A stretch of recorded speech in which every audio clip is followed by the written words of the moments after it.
ከልብ ጸልያችሁ በእግዚአብሔር ፊት ነፍሳችሁን አፍስሳችሁ ነገር ግን አሜን ብላችሁ ከተነሳችሁ ከደቂቃዎች በኋላ ያ አግኝታችሁት የነበረው ሰላም ድንገት ጠፍቶባችሁ ያውቃል። ምናልባት ያን ሁሉ ጊዜ ስትጸልዩት የነበረው ጸሎት መልስ እንዳያገኝ በገዛጃችሁ መንገዱን እየዘጋችሁት ቢሆንስ? አዎ፣ ዛሬ መንፈሳዊ ሕይወታችሁን ሙሉ በሙሉ ሊቀይር የሚችል አንድ ትልቅ እውነት ላካፍላችሁ ነው። ጉዳዩ እንዴት እንደምንጸልይ ብቻ አይደለም። ይልቁንም ከጸለይን በኋላ ምን እናደርጋለን የሚለው ነው ትልቁ ጥያቄ። በዚህ መልእክት ከጸለያችሁ በኋላ በማንኛውም ሁኔታ ውስጥ ፈጽም ልታደርጓቸው የማይገቡ 6 ወሳኝ ነገሮችን በዝርዝር እንመለከታለን። አንደኛ፣ ጥርጣሬ አእምሮአችሁን እንዲቆጣጠረው በፍጹም አትፈቀዱ። ይህ ከሁሉ ይልቅ ድምፅ አልባው ነገር ግን ያለ ምንም ጥርጥር እጅግ አጥፊው ስህተት ነው። በጉልበታችሁ ትንበረከካላችሁ፣ በታላቅ እምነት ትጸልያላችሁ፣ ከፈጣሪያችሁ ጋር ከልብ ትገናኛላችሁ። በዚያች ቅጽበትም ልዩ ሰላም ይሰማችኋል። ሰማይ ድምፃችሁን እንደሰማው በልባችሁ ታምናላችሁ። ነገር ግን ከጸሎት ስፍራችሁ ተነስታችሁ ወደ ዕለታዊ ተግባራችሁ ስትመለሱ ማሰብ ትጀምራላችሁ። አእምሮአችሁ የራሱ ፈራጅ ይሆናል። ምናልባት ምንም ነገር ባይፈጠርስ? ምናልባት የእግዚአብሔር ፈቃድ ባይሆንስ? ነገ ነገሮች ከዚህ በላይ ቢበላሹስ? እያላችሁ ራሳችሁን ትጠይቃላችሁ። በመንፈሳዊው ዓለም በእምነት የለቀቃችሁትን ያንን ተአምር በጥርጣሬ ገመድ ወደ ኋላ እየጎተታችሁት ነው። የያዕቆብ መልእክት ምዕራፍ 1 ቁጥር 6 የሚጠራጠር ሰው በመንገዱ ሁሉ ሁለት ሐሳብ ያለውና ያልጸና ነው በማለት ያስጠነቅቀናል። ጥርጣሬ ዝም ብሎ በአእምሮ ውስጥ የሚያልፍ ተራ ሐሳብ ብቻ እንዳይደለም መረዳት አለባችሁ። ጥርጣሬ መንፈሳዊ አቋም ነው። እግዚአብሔር ከሰጣችሁ ተስፋ ይልቅ ስጋዊ አይናችሁ ለሚያየው ነገር የበለጠ ዕውቅና የምትሰጡበት ቅጽበት ነው። እምነት አስቀድሞ ተፈጽሟል ብሎ ሲያውጅ፣ ጥርጣሬ ግን ገና አላየሁትም ብሎ ይጠራጠራል። ከጸለያችሁ በኋላ መጠራጠር ማለት መሬት ውስጥ ዘርን ዘርቶ በቅሎ እንደሆነ ለማየት በየቀኑ መሬቱን እንደመቆፈር ነው። በዚያ መንገድ ዘሩ ፈጽሞ ፍሬ ሊያፈራ አይችልም። ምክንያቱም የተፈጥሮን ሂደት በኃይል እያቋረጣችሁት ነውና። አብዛኛውን ጊዜ የእግዚአብሔር ምላሾች ወደኛ ከመድረሳቸው በፊት በረቂቁ ዓለም ውስጥ ያድጋሉ፣ ይለመልማሉ። ከጸለያችሁ በኋላ የእናንተ ኃላፊነት እግዚአብሔርን መጠየቅ አይደለም። የእናንተ ኃላፊነት እምነታችሁን ያለመዋወል መጠበቅ ነው። ፍርሃት የአእምሮአችሁን በር ሲያንኳኳ አታስተናገዱት።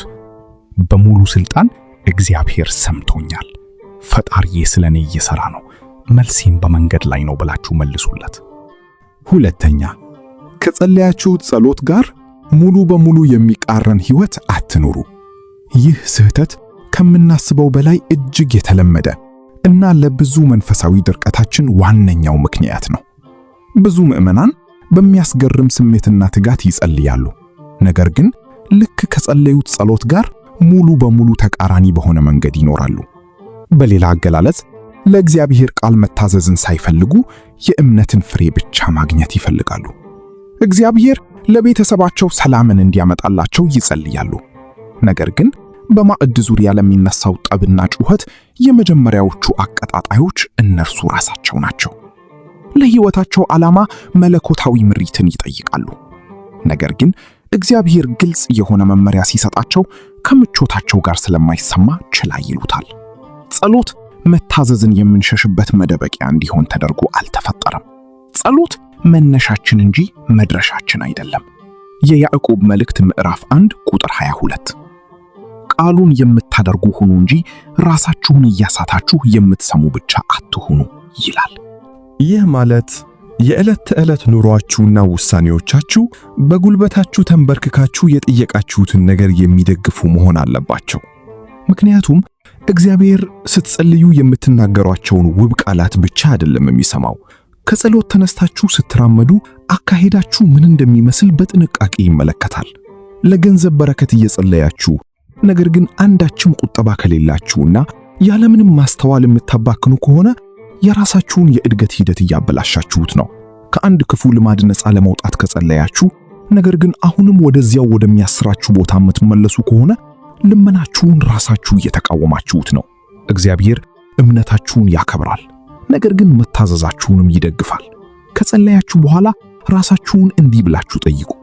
ዛሬ እየኖርኩ ያለሁት እግዚአብሔርን ከጠየቅኩት ነገር ጋር በሚስማማ መንገድ ነው? ምክንያቱም ጸሎት በሩን ይከፍታል። በበሩ ውስጥ እንድታልፉ የሚያደርጋችሁ ግን የዕለት ተዕለት ታማኝነታችሁ ነው። ሶስተኛ፣ የእግዚአብሔርን ትክክለኛ ጊዜ በፍጹም አታጣድፉ። ይህ የትዕግስት ማጣት ስህተት ነው። እናም ሁል ጊዜ እጅግ ከባድ ዋጋ ያስከፍላል። ትጸልያላችሁ፣ ጉዳያችሁን በእግዚአብሔር ፊት ታቀርባላችሁ። ነገር ግን መጠበቅ ይከብዳችኋል። ቀናቶች ሲያልፉ እና የፈለጋችሁትን ፈጣን ምላሽ ስታጡ ጭንቀት ይቆጣጠራችኋል። ነገሮችን በራሳችሁ ኃይል መግፋት ትጀምራላችሁ። ችግሩን በራሳችሁ መንገድ ለመፍታት ትሞክራላችሁ። በስሜት የተሞሉ የችኮላ ውሳኔዎችን ታሳልፋላችሁ። እንዲሁም እግዚአብሔር ገና ሊከፍታቸው ያልፈቀዳቸውን በሮች በኃይል ለመክፈት ትገፋላችሁ። ከሁሉም የሚከፋው ደግሞ የእግዚአብሔርን ጊዜያዊ ዝምታ እንደ መጨረሻው እምቢታ አድርጋችሁ ራሳችሁን ታሳምናላችሁ። ነገር ግን እንደዚህ አይደለም። መጽሐፈ መክብብ ምዕራፍ 3 ቁጥር 1 ሊናወጥ የማይችል ሕግን ያስቀምጣል። ለሁሉ ዘመን አለው፣ ከሰማይ በታችም ለሆነ ነገር ሁሉ ጊዜ አለው ይላል። እግዚአብሔር በእኛ የጭንቀት ሰዓት አይመራም። እርሱ የራሱ የሆነ ፍጹምና ስትራቴጂያዊ ዓላማ አለው። አንዳንዴ ያ እጅግ የሚያበሳጫችሁ መዘገየት ክልከላ ሳይሆን ጥብቅ የሆነ የዝግጅት ምዕራፍ ነው። አብርሃምን ታስታውሱታላችሁ። ከእግዚአብሔር ታላቅ ተስፋን ተቀብሎ ነበር። ነገር ግን የሰማይን ጊዜ መጠበቅ ስላቃተው የራሱን ተአምር በራሱ እጅ ለመስራት ሞከረ። ውጤቱም እስማኤልን መውለድ ሆነ። ያ የትዕግስት ማጣት ለትውልዶች የሚዘልቅ ሕመምና መዘዝ አምጥቷል። እዚህ ጋር ልናልፈው የማንችለው አንድ መንፈሳዊ ሕግ አለ። በገዛ እጃችሁ በኃይል ያመጣችሁትን ነገር በራሳችሁ ጉልበት መንከባከብና ዋጋ መክፈል ይኖርባችኋል። ነገር ግን እግዚአብሔር በራሱ ትክክለኛ ጊዜ አንዳች ነገር ሲሰጣችሁ ያንን ነገር ጠብቃችሁ እንድትኖሩ የሚያስችላችሁን ማለቂያ የሌለው ጸጋ አብሮ ይሰጣችኋል። እግዚአብሔርን መጠበቅ ማለት ዝም ብሎ መቀመጥ አይደለም፣ ንቁ የሆነ መታመን ነው። እግዚአብሔር አረንጓዴ መብራት እስኪያሳያችሁ ድረስ ላለመንቀሳቀስና የችኮላ ውሳኔ ላለማድረግ በጽናት መወሰን ነው። አራተኛ፣ በእግዚአብሔር እጅ አሳልፋችሁ የሰጣችሁትን ሸክም መልሳችሁ አትሸከሙ። ከሁሉም ስህተቶች ይህኛው በአእምሮና በስሜት ደረጃ እጅግ የሚያደክም ሊሆን ይችላል። ትንበረከካላችሁ፣ ትጸልያላችሁ፣ ታለቅሳላችሁ፣ ትሰግዳላችሁ፣ ችግሩን በሙሉ ለእግዚአብሔር አሳልፋችሁ ትሰጣላችሁ። ነገር ግን ከ2 ሰዓት በኋላ ልክ እንደ ቀድሞው ትጨነቃላችሁ። ያንን ዕዳ ወይንም ያንን በሽታ እንዲቆጣጠርላችሁ ጌታን ትጠይቃላችሁ። ነገር ግን አሜን ብላችሁ እንደጨረሳችሁ ቀኑን ሙሉ ስለዚያው ችግር አእምሮአችሁ ሲብሰለሰል ይውላል። ሊመጣ የሚችለውን የከፋ ነገር በምናባችሁ ትስላላችሁ። ሳታውቁት ለካ ችግሩን አልለቀቃችሁትም። ወደ ፊልጵስዩስ ሰዎች ምዕራፍ 4 ቁጥር 6 ልመናችንን በእግዚአብሔር ፊት እንድናቀርብ ይነግረናል። ነገር ግን ቁጥር 7 ላይ አንድ ማረጋገጫ ያክላል። የእግዚአብሔርም ሰላም ልባችሁንና ሐሳባችሁን ይጠብቃል። ይህ ማለት በእውነተኛ ጸሎት ውስጥ አንድ ሕጋዊ የሆነ ልውውጥ ይካሄዳል ማለት ነው። እናንተ የከበዳችሁን ሸክም ለእግዚአብሔር ትሰጣላችሁ፣ በምላሹ ደግሞ እርሱ የራሱን ሰላም ይሰጣችኋል። ልውውጡ ይህ ነው። አምስተኛ፣ አስቀድሞ የማመስገንን ታላቅ መንፈሳዊ ኃይል አትዘንጉ። ይህ ብዙ ሰዎች የመልካም ስነ ምግባር መገለጫ ብቻ አድርገው በማሰብ እንደ መንፈሳዊ የጦር መሳሪያነቱ አይጠቀሙበትም። ይጸልያሉ፣ ይጠይቃሉ፣ ይለምናሉ። ጸሎታቸውን ይጨርሱና እግዚአብሔርን ስለምንም ነገር ሳያመሰግኑ በዝምታ ወደ ኑሯቸው ይመለሳሉ።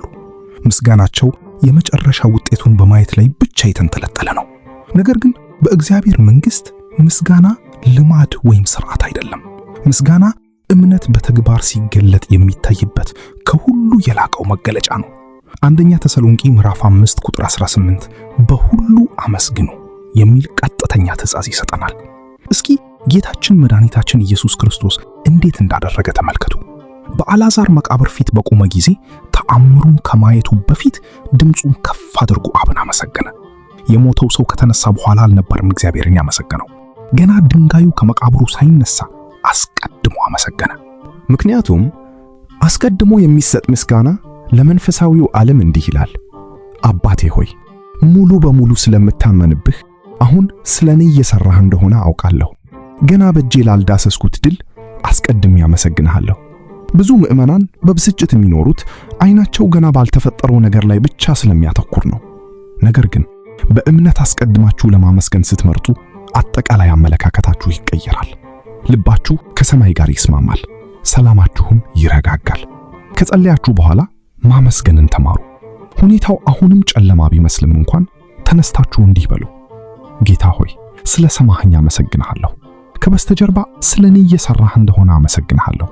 በመንገድ ላይ ላለው ምላሽ አስቀድሜ አከብርሃለሁ። የብስለት ምስጋና ለማመን መረጃን አይጠብቅም፣ ይልቁንም ምላሹን ነፃ ለማውጣት አስቀድሞ ያምናል። ስድስተኛና የመጨረሻው ከጸሎት በኋላ ከእግዚአብሔር ጋር ያላችሁን ግንኙነት አታቋርጡ። ይህ ስህተት ጸሎትን ወደ ተራ ሃይማኖታዊ ስነ ስርዓትነት የሚቀይር ነው። እዚህ ላይ ያለው ዋናው ሐሳብ የሕይወትና የሞት ያህል ወሳኝ ነው።